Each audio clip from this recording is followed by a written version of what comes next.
Welcome to Telling Her Story, Saving Black Women's History. My name is Pamela Newkirk, and I will be your host for today's discussion. It promises to be fascinating.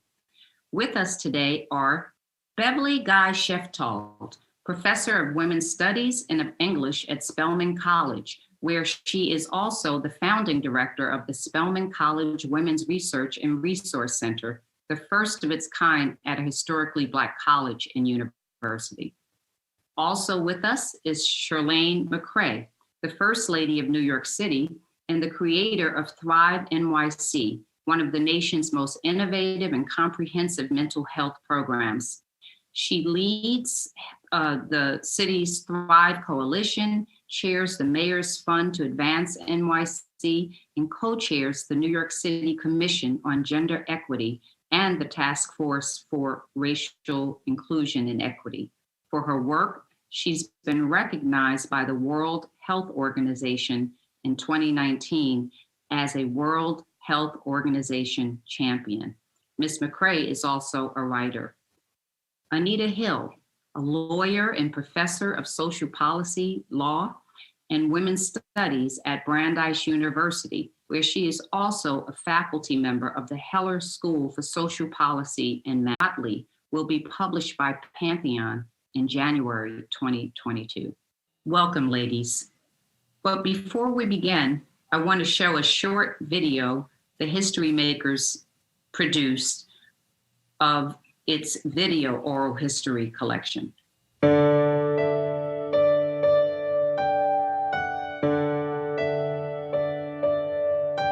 While Black studies was truly revolutionary in reimagining a field, it did not, in my view and in the view of many, really understand the importance of gender. And so much of Black studies in its early days was really the study of Black men. It was the study of Black history, not Black history and her story. And so I began fairly early on to say, but where are the women folk here? Where are the issues that really are at the center of the lives and the dreams of Black women, when so much of this is centered in men? I kind of am who I am, and if there's two things that I can't change, and even if I could, I probably wouldn't. One is being a woman, and the second is being Black. Those two things I kind of like. I think they're pretty cool.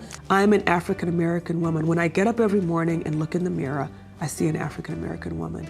And that's very much my heritage and very much who I am.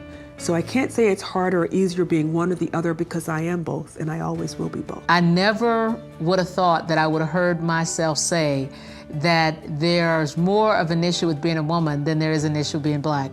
As a Black woman, I never would have thought I would have heard myself say that. Los Angeles SNCC fell apart because of the gender battles and the battles over politics as well. But the gender battle was very central. And I say it was a battle around gender. It wasn't a battle between the genders. The catalyst for this battle happened when someone involved at the national level came out to visit the chapter and did not like the fact that there were women in leadership. Black feminism is a lens. It's a framework for understanding the world, including African-American experience. It's a battle that we continue to wage. There are loads of folk who think that Black feminism is irrelevant. And when you think of the Black woman, all the change that they are available, she has on her legs, economic, political, social, you name it. And until we release all of these chains off of her legs, we will not have the freedom for any of us that we think we're entitled to. Toughest part of my first year in the MBA was just all the scrutiny. I really personally felt like people were expecting me to fail. they just knew it was going to happen. They just knew that I wouldn't make it, that I didn't have the intestinal fortitude, I was a woman, I was too soft, I wasn't quick enough, I couldn't keep up. And I said, all the naysayers, I will silence you with my ability to just do my job. And I came to work one day and there was a little note at my little workspace someone had left for me helpfully that said, "Nigger, go home." And when I saw that note, I remember thinking to myself, okay, wonder who this is for. Because I'd been raised in a way that nobody would have called me that name, so this couldn't be for me. And it's interesting to me thinking back on it that was my first response, because that told you a lot about who I was. But my second response was, oh, this must be for me. But I'm not going to go in a corner and cry. I'm not going to go and angrily complain. So I kind of innocently walked to my boss and said, look what I found. For 6 years of my life, I didn't speak, except to my brother. And my grandmother would braid my hair the way old black ladies still braid girls' hair. I would sit on the floor on a pillow. Mama would sit on a chair. She'd pull her dress way down between her legs, and so I could get very close to her, my back to her, so both of us looking out. And my hair was huge and very, very thick, and it challenged anybody. And my grandmother would brush my hair. She'd say, "Sister, Mama don't care what these people say, but you must be an idiot or stupid or moron, because you can't talk. Sister, Mama know when you and the good Lord get ready, you're going to be a teacher. Sister, you're going to teach all over the world." That was wonderful. It makes you want to delve into the HistoryMakers archives and learn more. But I'm wondering what your reactions are. I am so moved by that last section with Maya Angelou, because it is a memory that I think all of us can relate to, but something I never really had a chance to talk to others about until I was in college. Just that, how much I cherish that feeling of closeness. You know, sitting between my mother's legs as she braided my hair. And it was, you know, because I grew up in Western Massachusetts in the late 50s, 60s, attended all white schools from the time I was in kindergarten through high school. I really didn't have a community of people. I didn't have the chance to talk about those things to anyone. And it almost brings me to tears just to hear her describing that closeness and that faith in who that little girl was, right? And who Maya Angelou was, that value, her worth, like that it was being recognized at a very young age. Right, and how wonderful that the HistoryMakers has preserved those recollections in its archives. Yes. Does anyone else have any thoughts about that video and the work of the HistoryMakers? Well, certainly Go ahead, Anita. No, I was just thinking that, you know, it's wonderful to be able to see this on video, to realize that women my age or older are paving the way for us to think about having Black women engaged, fully involved, and fully represented in history. And that it's not something that's left to another generation, but we have a generation of women who have already started that for us. And it really is up to my generation and the next to continue it. So it just reminds me of the responsibility we have to make sure that we are fully represented, because we do know that so many women have been lost. Right. And the HistoryMakers recently launched an initiative to address the underrepresentation of women in its own collection. Ursula Burns, the former Xerox Corporation CEO, stepped forward with a $1 million gift to fund this effort. And I mean, this video is showing just how important it is. So I wanted to ask you about some of the ways that you learned about women's history. as you were growing up? Who were some of the people that you looked to or that you learned about as a child growing up? Anyone, Anita? Well, I hardly learned about any. I grew up in rural Oklahoma, and the history that Janetta Cole was describing, really even Black history didn't exist. There were no courses in Black history. So what I knew about women who were active and engaged in, for example, in the civil rights movement, it was contemporary information. It wasn't historical information. Fortunately, though, I was able to discover some women from Oklahoma who were history makers themselves. And, but I honestly really truly discovered all of who they were on my own and outside of my formal schooling, which I suspect is true even today of a lot of young people, that the school system doesn't provide them with a history that is complete, that really shows the full value and contributions of Black women, maybe not even the full value and contributions of Black men.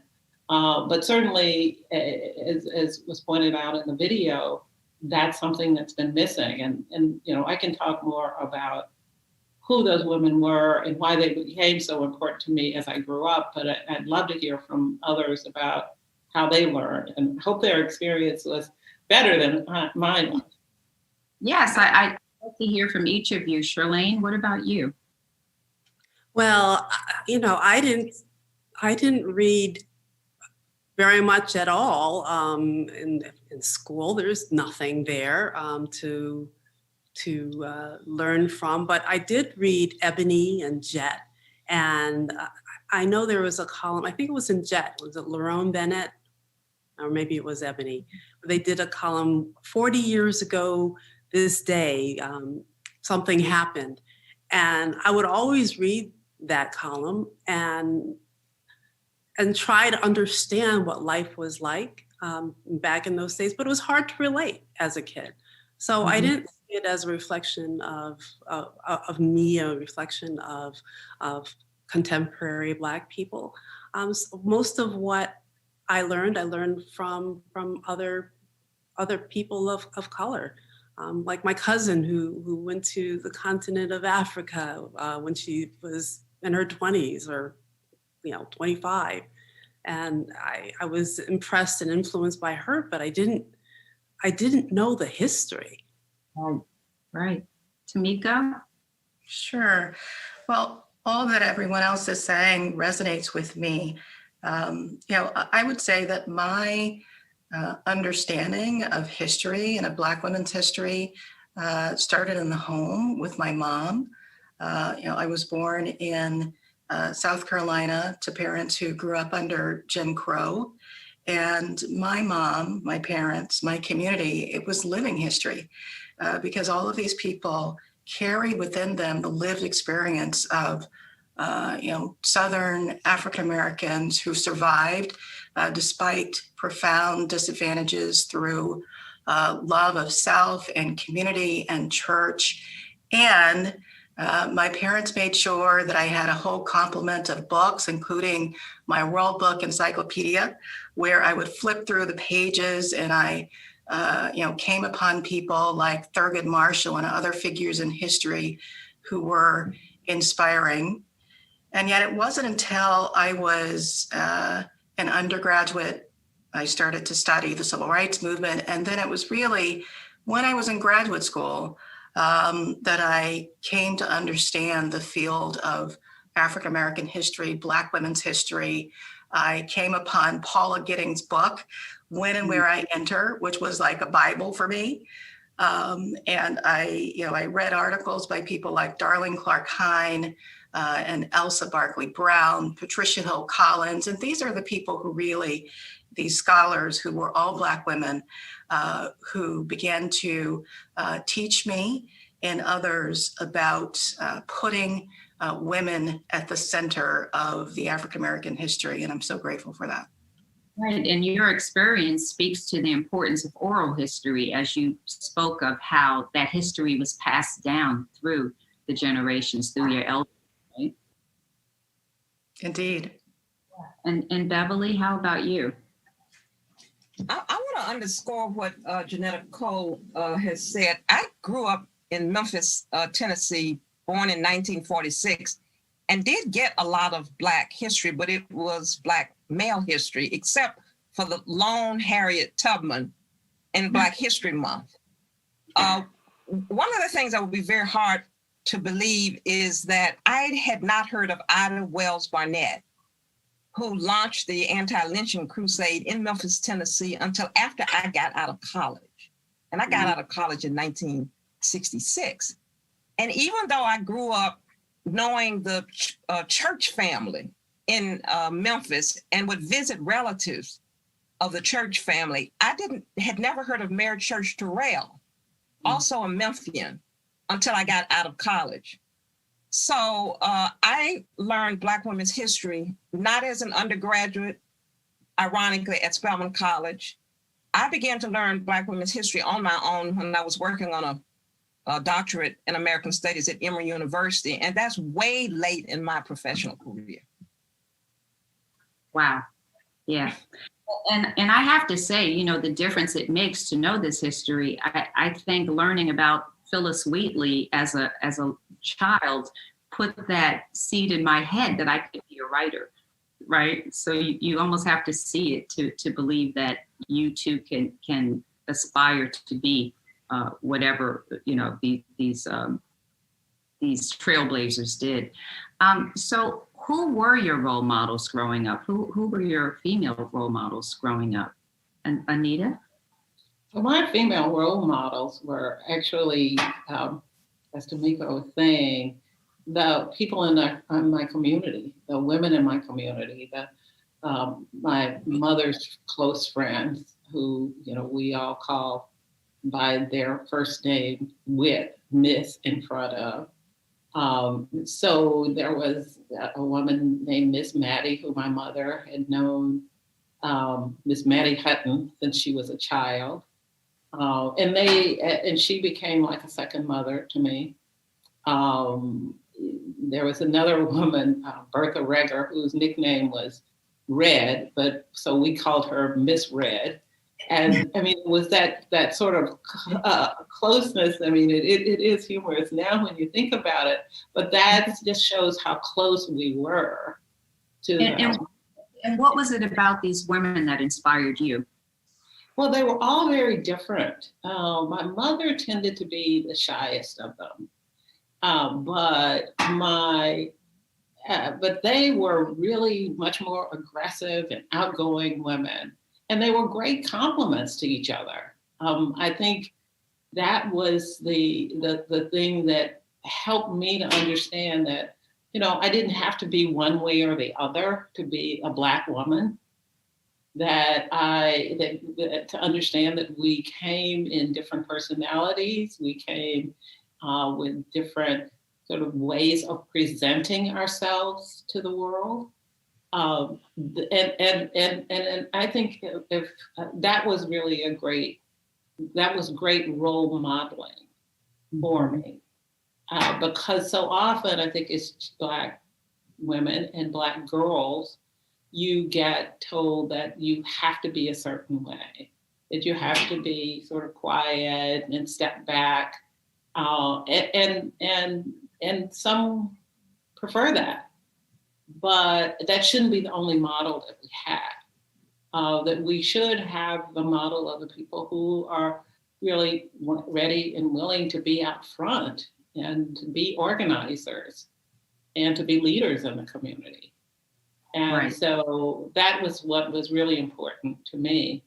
But what I was alluding to before was that there were real women in Oklahoma history who were trailblazers. A woman named Clara Luper, who organized the first sit-in, I believe, in the country in 1958 in Oklahoma City, and ended up through her activities and activism and organizing, integrating a whole chain of drugstores, Katz drugstores throughout the Oklahoma and up into Missouri and Kansas. And there was also Ada Lois Scipio Fisher, who I can talk about for days. But I want us to think also about when we do remember women, what do we remember about them? When we write their history, because Clara Luper was a strategist. She wasn't just someone who organized children or organized, she really had a strategy for integrating public facilities for African Americans in Oklahoma City. She was very careful and very thoughtful, and she really kind of bucked the tide of being a woman organizer and not really following the pattern around integration, being part of changing public policy. She was really a direct engagement person. And so there are just ways to know people, as well as the fact that we know their names. That's one of the things I think is the second layer of understanding our history, is to really getting in and understanding the value for women that we often only attribute to men. Right. And First Lady McCray, I'm sure there were not many First Ladies of color that you could look to growing up, but who were some of the women who inspired you? Who were the role models? You can call me Chirlane.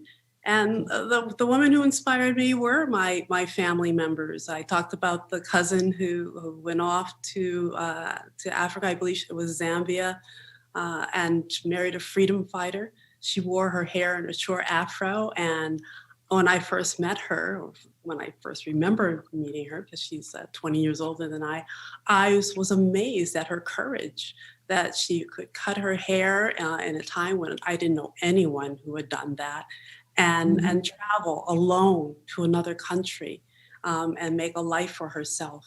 I was inspired by Nikki Giovanni. I remember reading her poems in high school and thinking, oh, I could do that. I could write a poem. But it really wasn't until I got to college and met Black women in great numbers that I understood the hierarchy of power. And I had a class with Helen Stewart, the first Black professor I had ever had.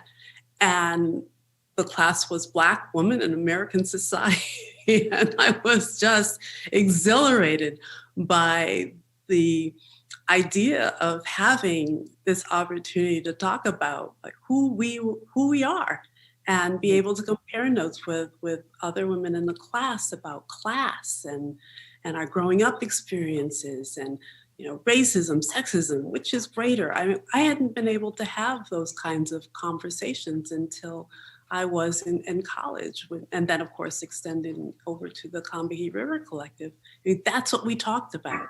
Who we were, who we admired growing up, and why, and how we fit in society. It was heady stuff for me. It really was because of it. I'm sorry. Do you talk a little bit about the collective? What the collective was?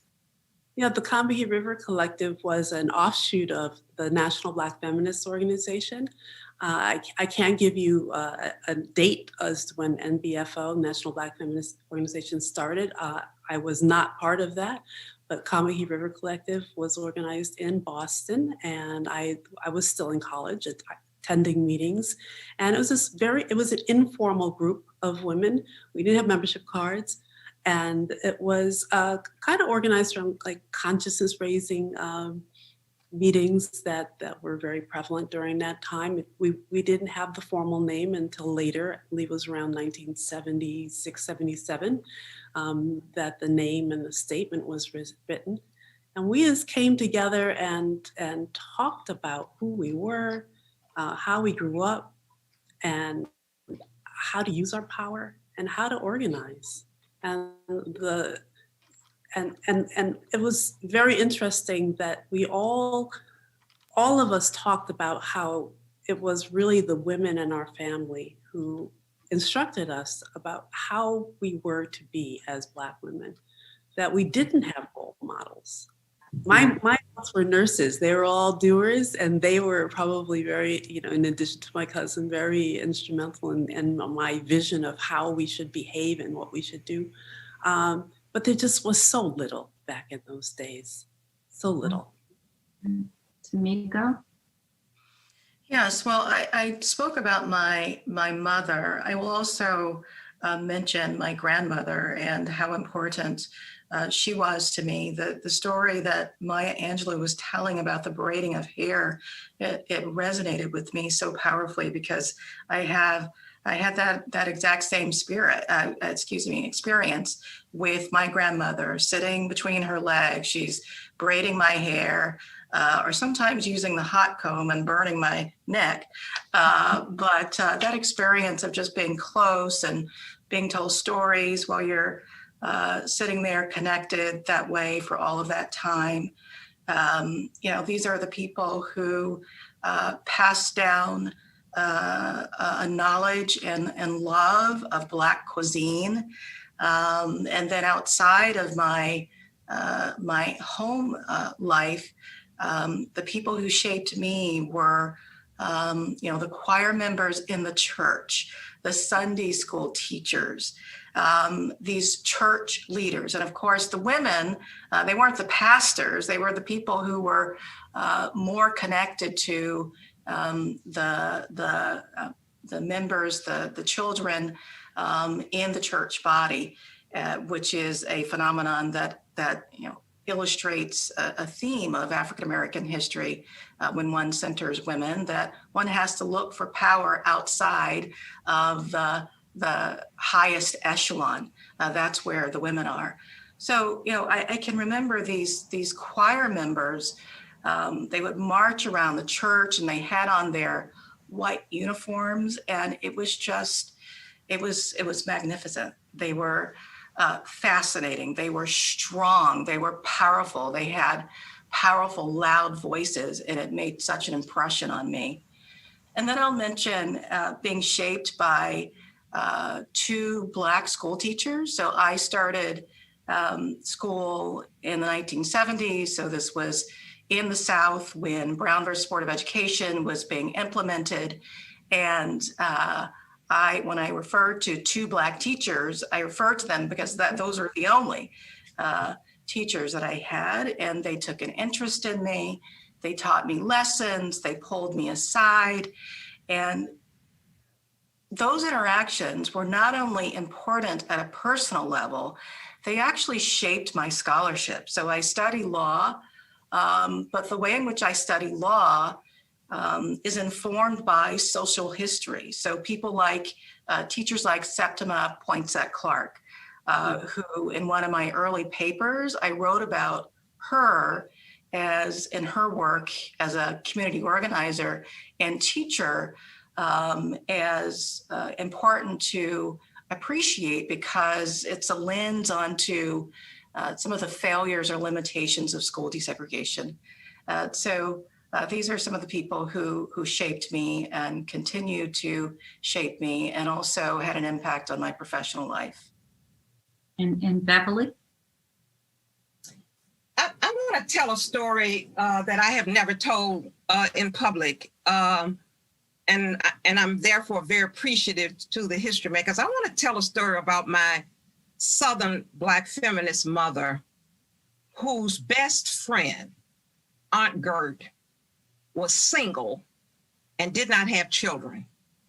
And my mother thought it was very important for her three girls to be close to a Southern Black woman who chose not to marry and not to have children. And when people would say little snide things about Aunt Gert, my mother would say Aunt Gert is unapologetically single, voluntarily single, and very happy. So I grew up around single, unmarried, no children Aunt Gert, who had a huge impact on the way in which I could imagine a life not centered on men. And the other thing I think now in retrospect is I think Aunt Gert had a girlfriend. My mother never said that, but Aunt Gert was always with her female friend. And when I got older and began my conscious journey to Black feminism, I thought about Aunt Gert and my mother wanting her 3 girls to be around a Southern Black woman who had made choices that very few Southern Black women would have made in the 50s. So I hadn't thought about that, but Aunt Gert had a huge impact on me and on my journey to what I would call a non-traditional Southern Black woman's life. And Aunt Gert made that possible. That's powerful. It's interesting that Beverly should mention that, because my mother had 13 children. And it's hard for me to think of my mother as a feminist, but I do remember 2 things in particular that she talked about. She said to me that she knew after her life, after she was older, she knew that she should have been going to school when she was having children. And that was the only regret that she had about having children, was that she was doing it at a time when she should have been doing more for her education and being able to do some things that she was not able to do. She never regretted her children, but she did make it clear that it was more important than having children was getting an education, going out and doing the things that you wanted to do in the world. The other thing that she said to me, and this was very clear, she said, I never want a daughter of mine to have to rely on a man for their money. Mine too. And she absolutely meant that. And it's something that, you know, that every woman who, people who were older couldn't necessarily rely on. But fortunately for some of us, and even my age, and I'm in my 60s, it was something that I could do. I could actually get a living, make a living, be able to be self-sufficient, and not have to rely on someone else for my own economic well-being. And so those kinds of ideas that were just not spoken in necessarily in entirely direct terms, or weren't messages that were drilled over and over again, shaped who I am today, and it's given me a sense of how important self-autonomy is. I was going to say self-sovereignty and autonomy for women who really do want to make the contributions that they can to the world without being judged, because they do not fit a stereotype of what a Black woman should be. And so I really appreciate Beverly's story, because it makes me think about the ways that our mothers had to shape our ability to be independent in the world. Right. Even if they weren't entirely themselves, right? Absolutely. And they weren't. And mine weren't. Right. So each of you has made contributions to and chronicled women's history. I think I'll start with you, Tamiko. Tell us a little bit about the work you're now doing to chronicle that history, and what inspired the book you're working on Constance Baker Motley. Sure, I'm happy to.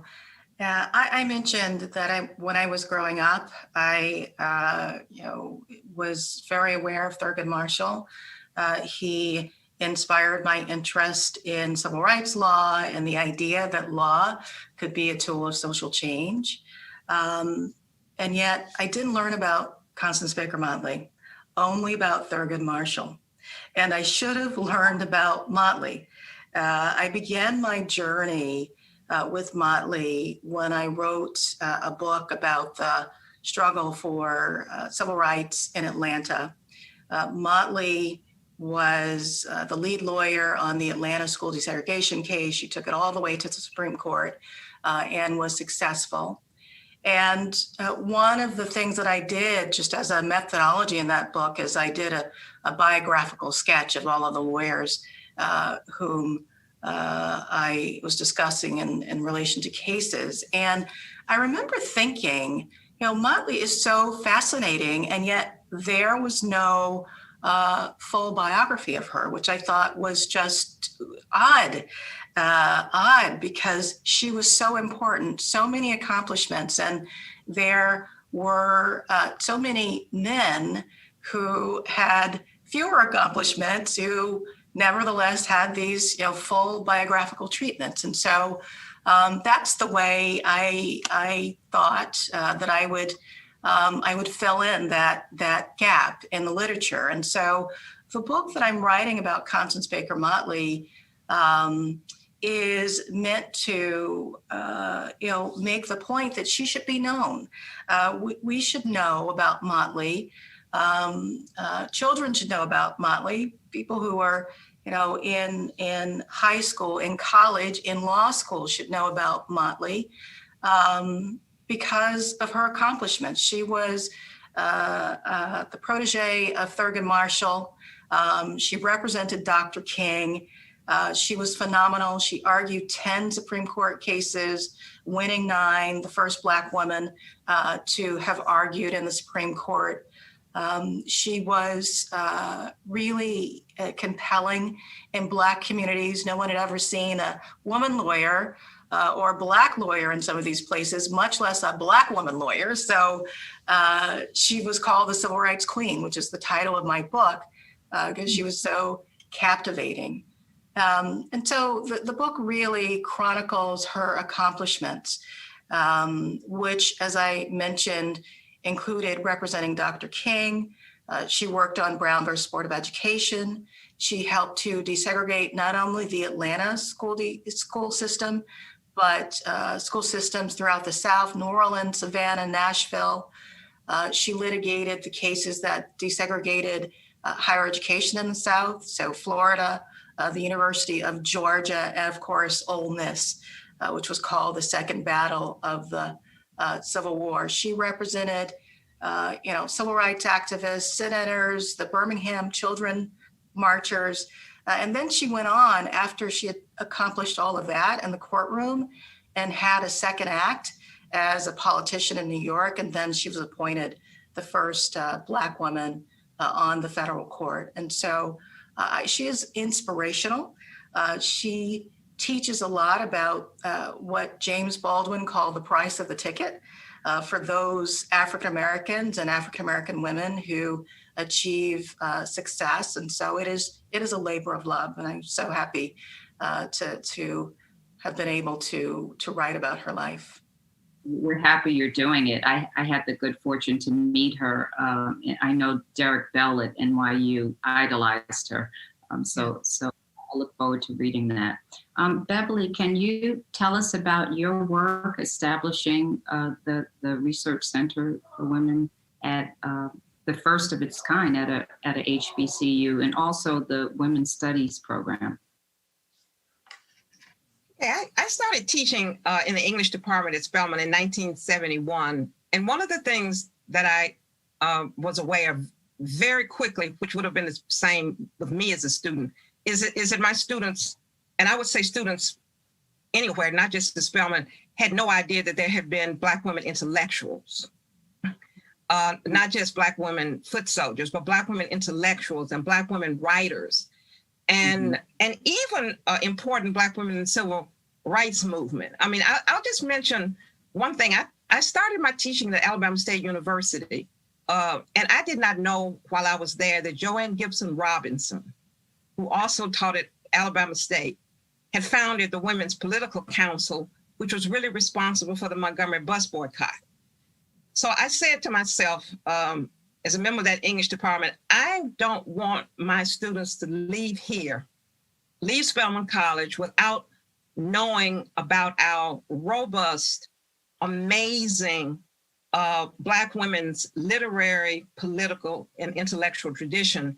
And so a colleague and I actually ended up with no knowledge about publishing, ended up publishing that first book on Black women's literature called Sturdy Black Bridges, Visions of Black Women in Literature.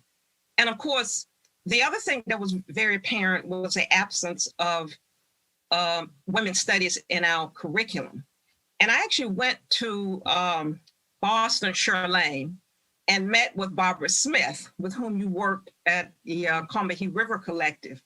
And she shared, interestingly enough, Alice Walker's syllabus on Black women writers. A lot of people don't know that Alice Walker taught one of the first Black women writers courses at Wellesley. And so talking to Barbara Smith and knowing that women's studies is beginning to take root in the academy and women's research centers, I said, Spelman, the premier historical Black college for women, needs a women's studies program, needs to be unapologetically Black feminist, and we also need a women's research center. So in 1981, 10 years after I came to Spelman, I left the English department and started the center and our women's studies program.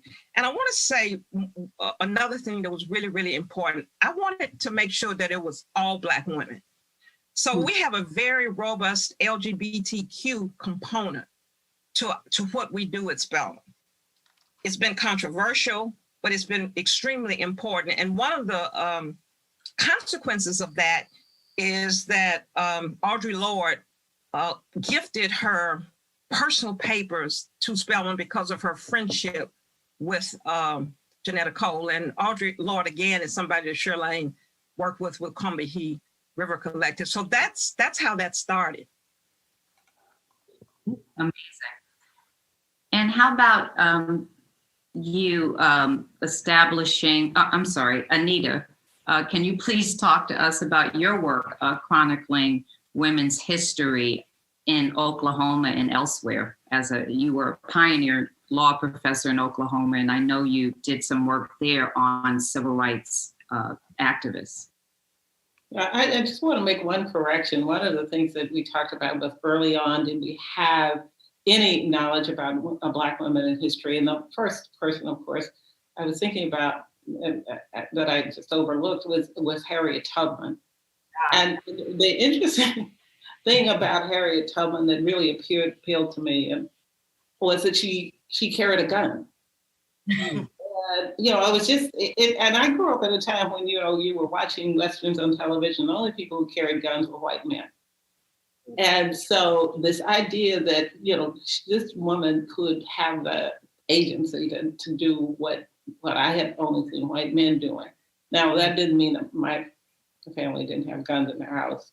They were on a farm, so we were on farms. So, but the idea that she was bold enough to carry a weapon, and she needed it for the protection of the people who she delivered out of slavery. But when I think about why I'm interested in women's history, I'm thinking really about the law. And, the law tends to homogenize every plaintiff into very strict categories of, did they perform this or perform that? And you don't really see the human element of many of these plaintiffs. So I knew of a woman named Ada Lois Scipio Fisher from finding out my own information. I knew, that she had been a plaintiff in a lawsuit that desegregated the University of Oklahoma College of Law. I knew that Thurgood Marshall had been her attorney, along with a man, a local Oklahoma City man named and newspaper man named Roscoe Dungy. But I didn't really know much about her and how she got to be the plaintiff. And so I was curious what kind of person she was, because most of the plaintiffs in those early, the 1940s civil rights cases were men. In fact, they were all men, except for Ada Lois Scipio Fisher in the 40s. That changed, of course, in the 60s and 70s, but in the 40s, that was the case. And what I found out about her was that, she graduated at the top of her class, her high school class, and then went on to Langston University, historically Black college in Oklahoma. She graduated with honors from Langston University, couldn't get into law school at the University of Oklahoma. There was no Black law school in Oklahoma. But she not only was a great plaintiff because she was exceptionally qualified, she was also a great plaintiff because she was a great communicator. And she traveled the state telling people about why desegregation was important for them and their children. She really carried a message around the state of hope. And, she raised money. She was, while many organizations, or many of the plaintiffs had organizations actually raising the funding to support their lawsuits, she was the one who had to raise her own money. In fact, at one point, she was really sort of upset with her lawyer, Thurgood Marshall, because he put her in charge of making sandwiches for the group as well. So he treated her, because they couldn't eat in a restaurant, so she had to be the one to make the sandwiches. But she was really much more than a plaintiff. I think she was a perfect plaintiff in so many ways, because she had a vision of what equality was and should be. And she could articulate that to farmers and people whose children weren't even making it through elementary school. She could articulate to why it was important for her and their children to be able to go to college and to law school, wherever they chose to go. I'm also interested in plaintiffs because I do a lot of work around sexual violence and harassment. I'm interested in those early plaintiffs. And a little known fact is that many of the early plaintiffs in the sexual harassment cases, predominantly, those women were African-American women. And so you have women who were plaintiffs who were making challenges in a legal system that didn't even recognize the claim of sexual harassment, pushing their cases through, ultimately to get to a very, very young woman named Michelle Vincent, whose case went to the Supreme Court in 1986. I mean, and the facts of Michelle Vincent's case are ghastly. But one of the things that stuck out to me was that she started in the employment that she later had to challenge when she was 19 years old. And she was really sort of outside of her family structure and was terribly mistreated by a man who had hired her to work in a bank in a suburb in Washington, D.C. But she ultimately prevailed in that lawsuit. And because of her perseverance, we now have sexual harassment protection. In 1986, it was finally recognized by the Supreme Court. And so I think about these plaintiffs. I think about the lawyers too. I'm just a huge, I guess I'm in awe of Constance Baker Motley. I actually moderated a panel once that she was on, and I just felt like I had died and gone to young lawyer heaven at that point. But I also think about the parties or the plaintiffs and who they were, and how, for example, a woman named Paulette Barnes could challenge the DC correctional system in her case, which, one thinks of being in these correctional facilities as rough and tough places, but she pursued her sexual harassment case. And so all of that is to say that when I think about legal history, one of the things that I want people to understand is that they're real people, they're real lives, they're lives that matter, and they make contributions and often sacrifices, complete sacrifices that absolutely matter and that we today take advantage of. Right. We don't even know that history, right? We don't even know their names, much less what they have done to contribute to the well-being of this country. Right. When we think of the decades that Ida B. Wells's name had just been lost to history, right, until someone went back and delved into the archives. Anita had spoken about this overlooked history, this history of sexual violence, this history of, just women being activists. And can we talk a little bit more about some of this overlooked history? For instance, I understand, Beverly, that you're working on a project looking at one of the founders of NOW, who turns out to be African American. Can you talk a little bit about that project and how that came about? Well, three of us are working on a book. Paula Giddings and Gloria Steinem are working on a book that is going to retell the history of so-called second wave feminism. And we're going to put Black women at the center of that history from around 1960 to 1985. And we're going to actually even go back and talk about Black women's activism that led up to women's liberation movement. And of course, the lawyers on the stage will like the importance of Pauli Murray. It was really Pauli Murray, lawyer, who got, that's the reason that we have National Organization of Women. She convinced a group of mostly second wave white feminists that the women's movement needed the equivalent of an NAACP.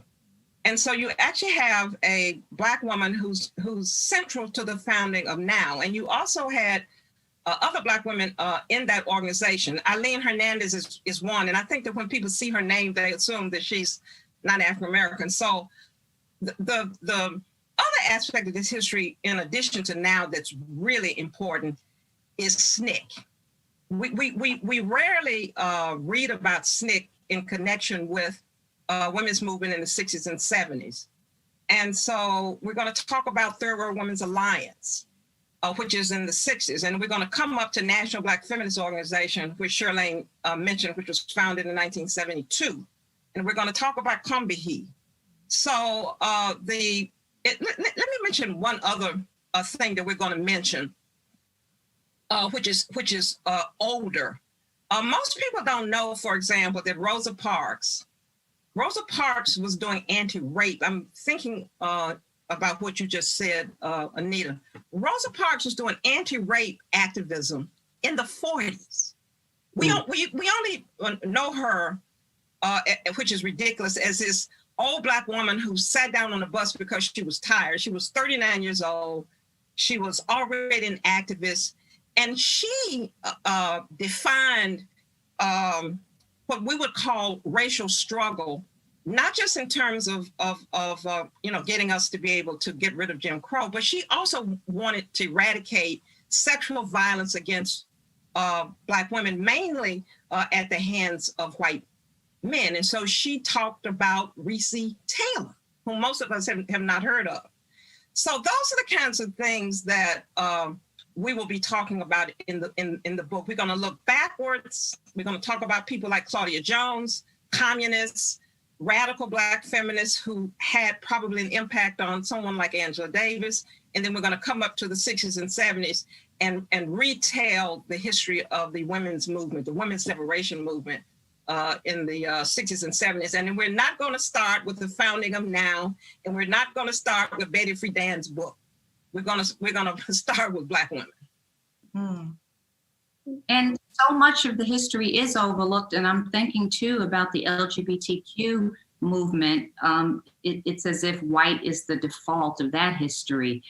Are any of you, I know some of you are contributing to that history. Can you talk a little bit about that? Well, you can't talk about Combahee. You can't talk about Combahee without talking about LGBTQ issues. So maybe Chirlane, since she was involved with Combahee, would want to do that. Yeah, talk more about like the kind of work in chronicling that history as well.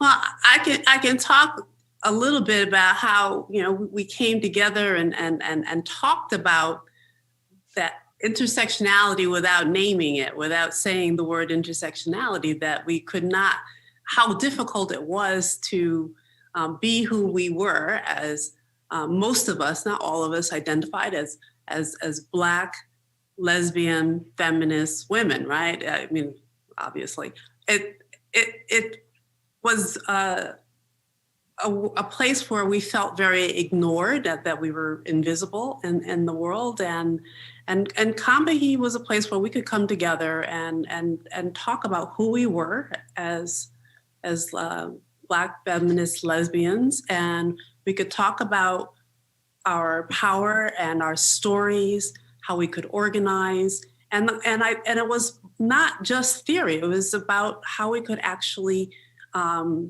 build something. And I think that the concept of coalition building really started there.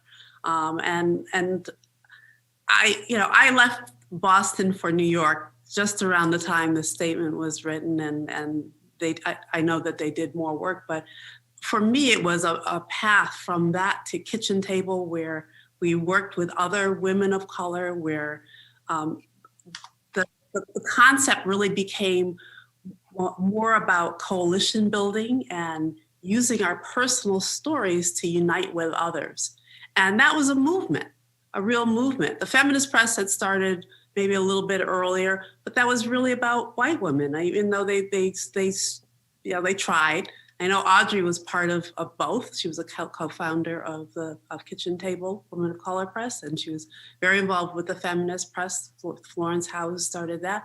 But it was Black women who really drove the beginnings of the press, who drove to make sure that we were part of the conversation, the feminist conversation, that women who identified as gay were not left out of the women's movement, not left out of what was happening in the broader, I guess you could call it civil rights, Black Power movement, what was still going on. And it's something that I feel that I've tried to continue in my role as First Lady. I've always felt complete because I didn't know my own story, couldn't study it. And I've set out to help others tell those stories from the inside out. Because if you can't talk, if you feel like you have to be silent, then, and you don't know your history, there's not much sharing you can do. So how that has manifested is in Thrive NYC, the work that I do around mental health, because I believe that sense of value comes from the inside, and we've been through so much trauma, through so much abuse that many of our sisters can't even talk about it, and they don't pass on the stories of the family to their children, which is a huge loss. And I try to continue the work by making sure that we build monuments. We launched She Built NYC in 2018 so that people like Shirley Chisholm will have a statue. I didn't know who Shirley Chisholm was. My family came from Barbados. Why didn't I know about her when I was a little girl? Now we will have a statue of Shirley Chisholm, Billie Holiday.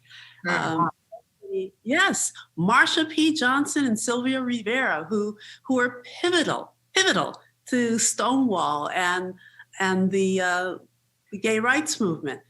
We never heard their names. So these were transgender Black women who really were the party starters. Right? They got that movement started, and we never hear about them.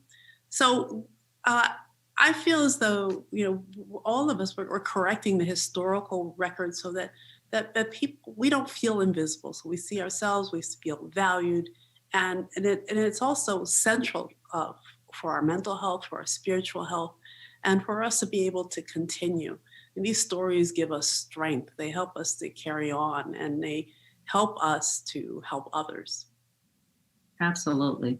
So what more can we do as women, as scholars, as just a society to better preserve this rich history, that so much that's been lost? One thing I think we have to do is allow the people we know to be human. We can't create these participants in history as something superhuman that's unrealistic or that it's unattainable for that. We have this tendency to want to believe that in male leaders as the great men. And so we start to idolize them instead of being inspired to be our own best selves. And I think that's got to be one of the beauties of what we can deliver when we rewrite history, or I would say when we actually write it correctly for the first time. And we were talking about the whole being able to be inclusive in history. I mean, you cannot talk about Polly Murray without talking about her battles with herself and her gender identity. And she was definitely out as a lesbian, but she had these internal battles with her gender identity, and then took efforts, which were pioneering efforts, to change it. To have those kind of internal battles that you're fighting, but still be able to influence not only the establishment of now or inspire the establishment of now, but also to inspire the work that Ruth Bader Ginsburg did on women's rights in the Supreme Court.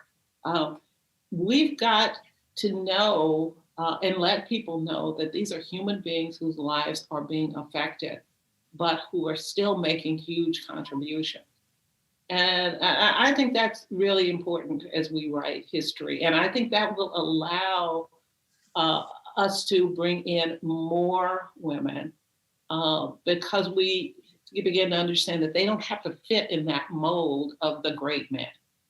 And if I can piggyback on that, I would say we have to preserve the records. We have to encourage Black women from all walks of life to think of their lives as worthy of historical examination and support the institutions that are repositories of that history.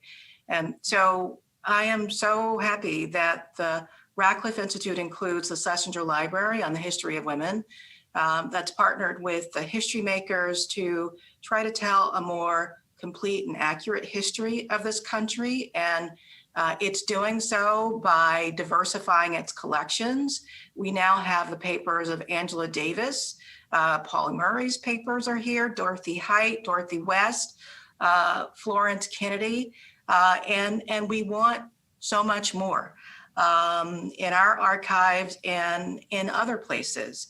And those records, by the way, have to include oral history. I was talking earlier about the value of oral history in my own family. That's true for so many Black families, and we have to document that. We have to find those people and get them on record. It is so very important, and so much work remains to be done.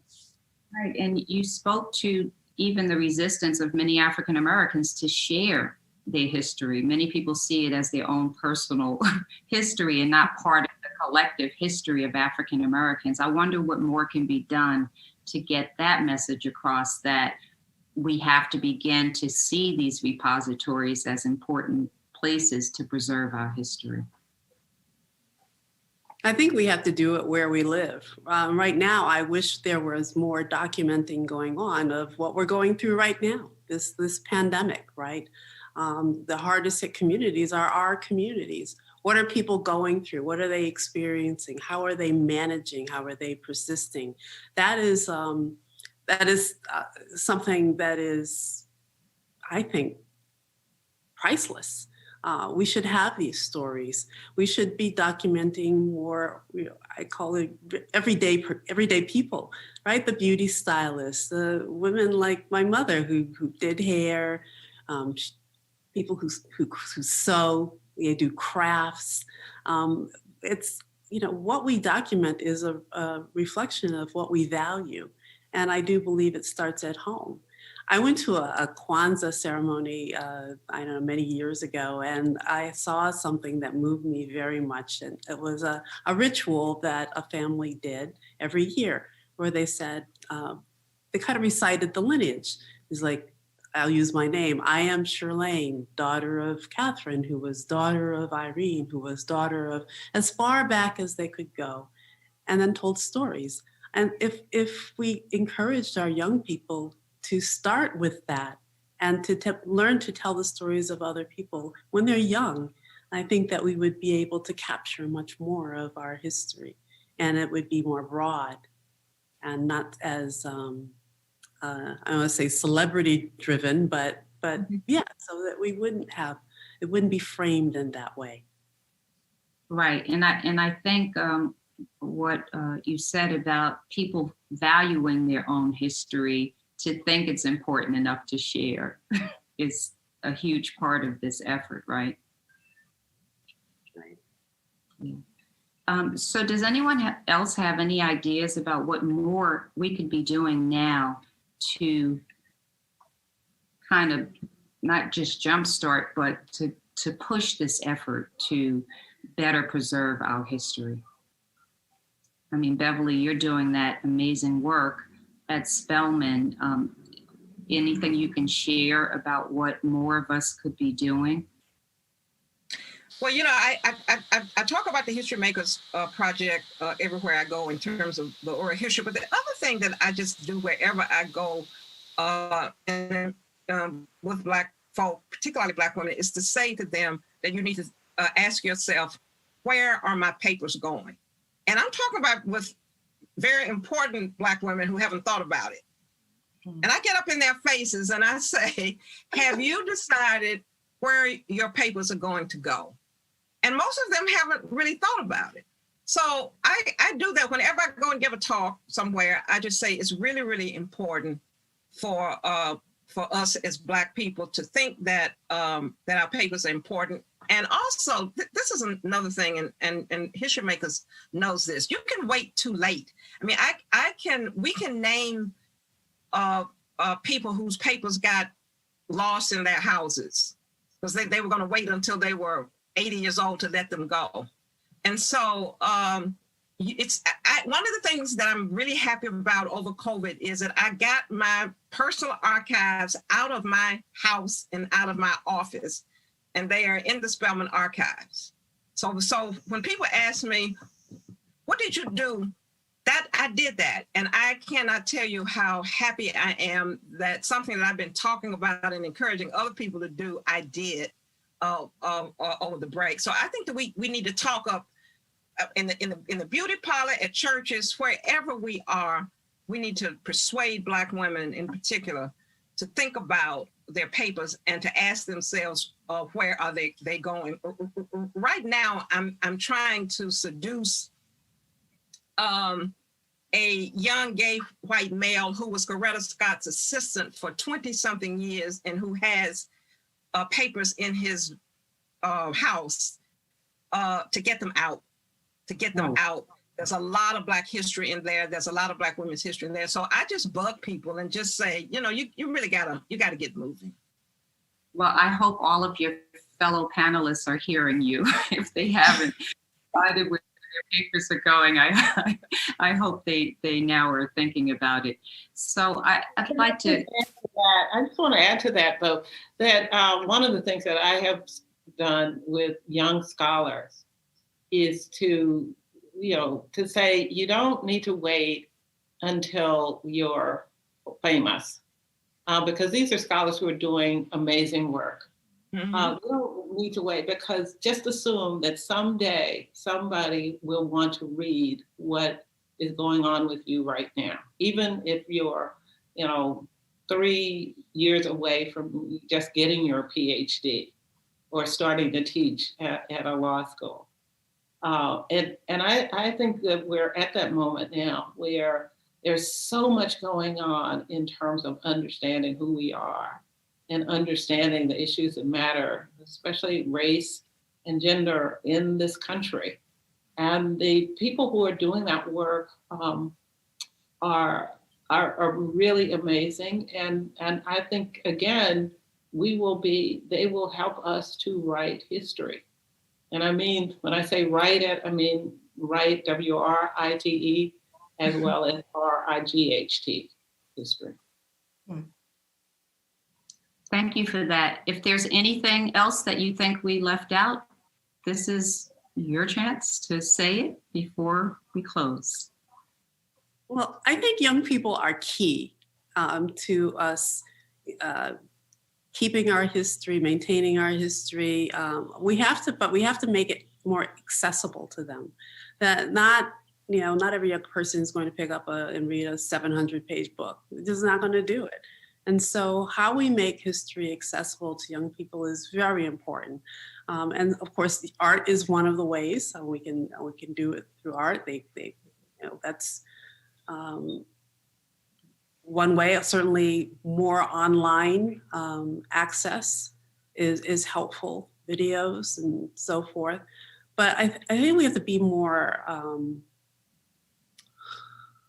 thoughtful about how we are packaging what we want young people to know, because they are the conveyors of all this history, and they are the ones who we want to internalize it and live it, right? And march and give voice to these stories. And if it's not there for them, if they can't touch it, they can't feel like it's tangible, it's going to be difficult for us to preserve those memories.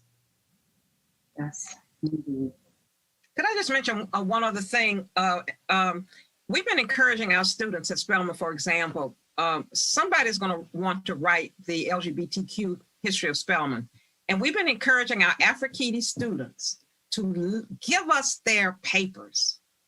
And, they look at us like, what papers? And it is amazing. It is amazing what they have shared with us. And we've gone back. We're going to be able to trace that history because we have identified the students who were there. And of course, they took everything home. And of course, they really don't want to let it go. But undergraduate students on our campuses have very important stories to tell, both at HBCUs and at majority institutions. And so that's something that we can do easily, is to get young people, scholars, and even undergraduate students to see that what they've been accumulating is really, really important. So if I can piggyback on that, I think that repositories have to make an effort, especially if we want to capture the thoughts and experiences of young people, to turn our attention to born digital materials. So people aren't, these younger people and even some older people aren't keeping diaries anymore. But they're writing lots of things on the internet and Insta, and there are all these videos. We have to, as historians, focus on actually preserving those records and making an effort to do so. And the other thing I want to say, which goes to underscore something that was said earlier, we have to make sure that people are documenting their interior lives and leaving those as historical records. Otherwise, we can never get past this great woman or great man history. We really need to know about people's experiences, including their experiences with racism and sexism, and how challenging it is to ascend to whatever ends up meriting them a place in history. We need to document the whole gamut so that young people, so that readers of history can feel like it's relatable. Because in the final analysis, we know that life is full of challenges. It's not just about ending up on top, and we will limit what we're able to achieve if we don't preserve the whole record. Can I say something in connection with that and what Chirlane says? In terms of COVID, I have a young student in her 20s who's has had COVID twice, and I've encouraged her to keep a diary. And it is going to be amazing. The internal history of what she's gone through, those kinds of things are really, really important, because that history might get lost if we don't encourage folk to talk about their interior lives, as well as all of the ways that they tried to navigate COVID as a young Black woman who's in her early 20s. Right, and it's the same is true of the history of the AIDS epidemic. How much of that has been preserved? Yeah. One more thing I'd like to add. I'm working with a young Black person now who is an archivist. And that is a job, that they take very seriously in terms of really collecting and understanding Black people's experiences. That's a job that I think very few of our young people think about going into. But it's so important to us, just in terms of what we collect and how it's framed for our being able to develop a correct history of who we are. So I think that's something else that we have to look at. Who is going to be handling all of these papers that come through? And we need to encourage our children to look at that as a career, in addition to the many other things that we want from them to do. But just in terms of history, we need to know who's going to be handling those papers. And that's an important role that I think is overlooked. It's just one of the fields in which African Americans are radically underrepresented as archivists. Well, I'd like to thank each of you for this amazing discussion. I'd also like to acknowledge the work of HistoryMakers, WomenMakers Advisory Committee, and it's the committee that is currently advising and guiding the HistoryMakers work in this arena.